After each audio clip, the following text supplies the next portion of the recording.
अच्छा, बहुत मज़ेदार अपडेट मैं आपके साथ शेयर करने लगा हूँ। एम्प्टी गॉक्स जो है ना अपने यूज़र्स को 10 साल बाद उनके बिटकॉइन वापस कर रहा है, ठीक है। अब एम्प्टी गॉक्स क्या है और किस तरह बिटकॉइन की प्राइस जो है ना अफेक्ट कर सकती है इनके बिटकॉइन देने से, इस चीज़ को समझने के लिए आपने प्रॉपर ये वीडियो। एम्प्टी गॉक्स बेसिकली 2010 में लॉन्च हुई थी और ये एक बिटकॉइन की एक्सचेंज थी, एम्प्टी गॉक्स, ठीक है। और तकरीबन 70% बाय सेलिंग जो है ना बिटकॉइन की इस एक्सचेंज के ऊपर होती थी और ये मैनेज कर रही थी। अब ये 2 बार एक्सचेंज है कोई है, लेकिन इससे पहले मैं आपको इसके फाउंडर, ठीक है, और इसके सीईओ के बारे में। एड मैकलम मेन फाउंडर है एम्प्टी गॉक्स का, और एम्प्टी गॉक्स पहले 2007 में कोई एक्सचेंज नहीं थी, बेसिकली एक ऑनलाइन साइट थी जिसके ऊपर ये जो कार्ड्स वगैरह थे ना वो ट्रेड। इनिशियली जो इसका नेम था वो magic the gathering online exchange के नाम से जो है ना वो सेट था। उसके बाद इसने एम्प्टी गॉक्स की डोमेन रजिस्टर्ड करवाई, तब तक ये साइट ही थी। 2009 में बिटकॉइन के आने के बाद इसने क्या किया कि इस साइट को जो है ना बिटकॉइन की एक्सचेंज में जो है ना वो कन्वर्ट कर दिया, यानी कि एम्प्टी गॉक्स एक्सचेंज बन गई। अब जेड मैकलम ने क्या किया कि इस बंदे को वो एक्सचेंज जो है ना 2011 में सेल कर दी और कहा कि 6 मंथ का रेवेन्यू जो है ना मैं लूँगा, ठीक है। अब ये बंदा एक फ्रांसीसी डेवलपर है और जापान। तो आपने याद रखनी है कि 2 बार ये एक्सचेंज जो है ना हैक हुई थी। पहली बार जब हुई तो इनिशियल हैक था, और 2011 में जो है ना हैकर्स ने क्या किया कि ऑडिटर्स के जो कंप्यूटर है ना जो ट्रांजेक्शन्स को ऑथोराइज करते हैं, उनको हैक कर कर बिटकॉइन की प्राइस को आर्टिफिशियली 1 सेंट के ऊपर जो है ना वो सेट कर दिया और 2000 बिटकॉइन जो थे ना वो खरीदे। बात समझने वाली ये है कि जो 1 सेंट के ऊपर 2000 बिटकॉइंस हैकर्स ने खरीदे थे, वो भी जो कस्टमर्स के एक्सचेंज के ऊपर हॉट वॉलेट्स थे ना उनको यूज़ करके ही खरीदे थे, यानी कि कस्टमर फंड से ही ये 2000 बिटकॉइन जो है ना बाई की।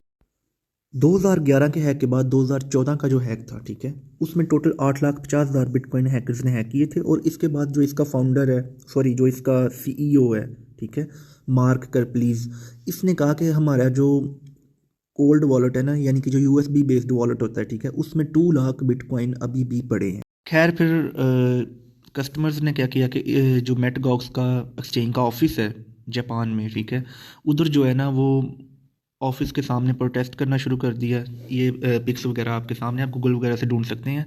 और फिर एक ट्रस्टी घुस गया, क्योंकि एक्सचेंज तो बैंकरप्ट हो गई थी, और बैंकरप्टी के बाद जो है ना ट्रस्टी इसमें आ गया, और ट्रस्टी जो था ना वो ये बंदा था, ठीक है। और फिर इसने कहा कि मैं जो है ना एक प्रोसीजर के तहत, जो सिविल रिहेबिलिटेशन प्रोसीजर है उसके तहत जो है ना लोगों को उनका पैसा, यानी ये उनके बिटकॉइन जो थे ना वो मैं वापस करूँगा। खैर 16, 17, 18 इसके बाद आगे आगे अपडेट्स होती रही, ठीक है। करंटली एक्सचेंज 31 अक्टूबर 2023 को वापस करेंगे सारे कुछ को इसने जो है ना वो पेमेंट की भी है। और ये वो सारा आप पढ़ भी सकते हैं एक्सचेंज को ओपन करके। और ये अब मेन जो इसने बताया ना टाइम 31 अक्टूबर 2024 को, अब सारों के वापस करेंगे बिटकॉइन, या कैश की सूरत में या हार्ड फोर्क जो कॉइन्स हैं बिटकॉइन कैश इसकी सूरत में। अब इससे अगर मैं देखूं बिटकॉइन की प्राइस में जो है ना क्या फ़र्क आएगा जब ये बिटकॉइन जो है ना लोगों को वापस करेंगे। देखिए मार्केट में ना 2 तरह के इन्वेस्टर्स हैं, एक रिटेलर्स हैं और दूसरे जो है ना इंस्टीट्यूशनल इन्वेस्टर्स हैं। अब जो इंस्टीट्यूशनल इन्वेस्टर्स हैं वो बेवकूफ़ नहीं है, उनको पता है कि मई में हाविंग इवेंट आना है, हाविंग इवेंट के बाद बिटकॉइन की सप्लाई जो है ना वो कम पड़नी है, ठीक है।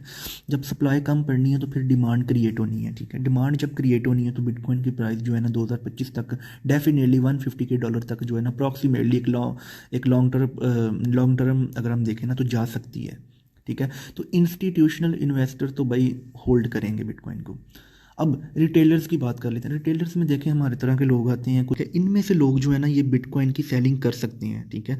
अगर रिटेलर्स के पास ज़्यादा बिटकॉइन, अगर देखें ना आपका जैकपॉट लग जाता है, आप एक रिटेलर हैं, आपके पास इतना पैसा पहले नहीं था, लेकिन आपके जो बिटकॉइन थे 2014 में हैक हुए थे एक्सचेंज के ऊपर, वो आपको वापस मिलते हैं, तो क्या करोगे आप? कुछ ना कुछ तो बेचोगे ना, पैसा कुछ ना कुछ तो बनाओगे ना, ठीक है। तो फिर जो है ना ज़ाहिर बात है जब बिटकॉइन की सप्लाई आनी है, ठीक है, जब बिटकॉइन की सप्लाई इंक्रीज़ होनी है, जब उन्होंने एक्सचेंज के ऊपर बिटकॉइन को जो है ना वो बेचना है, ठीक है, बायर्स को, तो जब सेलर ज़्यादा होने हैं बायर्स कम होने हैं तो फिर ऑटोमेटिकली बिटकॉइन की प्राइस जो है ना वो नीचे आनी है, ठीक है। तो ये 2 तरह के पर्सपेक्टिव हैं जो मतलब कि चल रहे हैं, स्पेकुलेट कर रहे हैं। बाकी देखते हैं इंशाल्लाह आगे बिटकॉइन जो है ना वो क्या करता है।